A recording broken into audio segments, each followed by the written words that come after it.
So here's a tour of the studio, in case you're wondering where this stuff comes from. So it is a bit of a mess, but it's an organized mess. Over here in front of the window is where I do my jewelry work. Necklaces and earrings and pendants and all of that. That's shipping central with lots of different boxes. And then last but not least, I'll show you what Shungite looks like.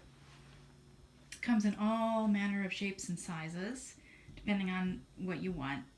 So from the larger things, like for example, this is a 4x4 inch Shungite slab, and these are great for putting other crystals on top of or sitting your cell phone on to kind of neutralize the Wi-Fi coming off of it, or putting it under your if you don't have a cell phone, your cordless phone under your base station, because they emit a whole lot of EMFs. My newest addition to all this is a Shungite brick. Haven't decided yet what to do with it, but I had to have one. It's very heavy.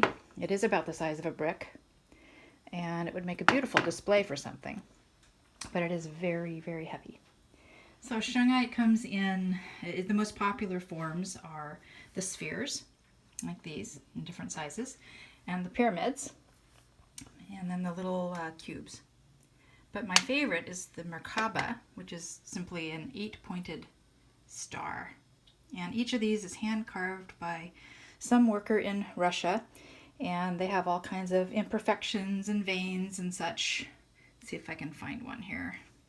Some of them have little marks that show an oops, but they don't sit exactly flat. They're a little, little rocky, but each one has its own personality, and I just love them.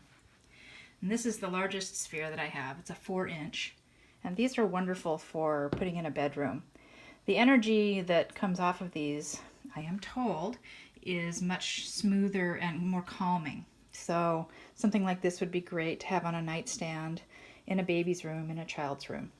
It's a soft, calming EMF protective energy. Whereas the pyramids are, because they have the sharper angles here, those are great for an office or a living room where you want to be more mentally alert. They're a little more stimulating. I don't know about the effects of the cube and the Merkaba in terms of specific effects, but I mean, Shungite is Shungite, so you're going to get benefit from any of it.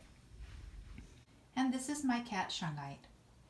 No, actually, I'm just kidding. If Shungite were a cat, it would be Rumi. This is Rumi, my studio cat.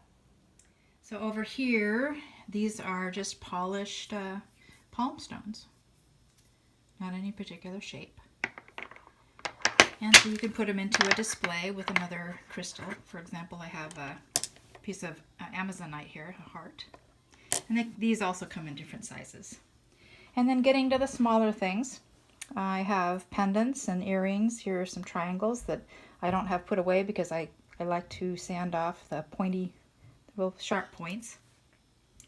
And then all kinds of beads of different sizes, and mostly for earrings and necklace and bracelets.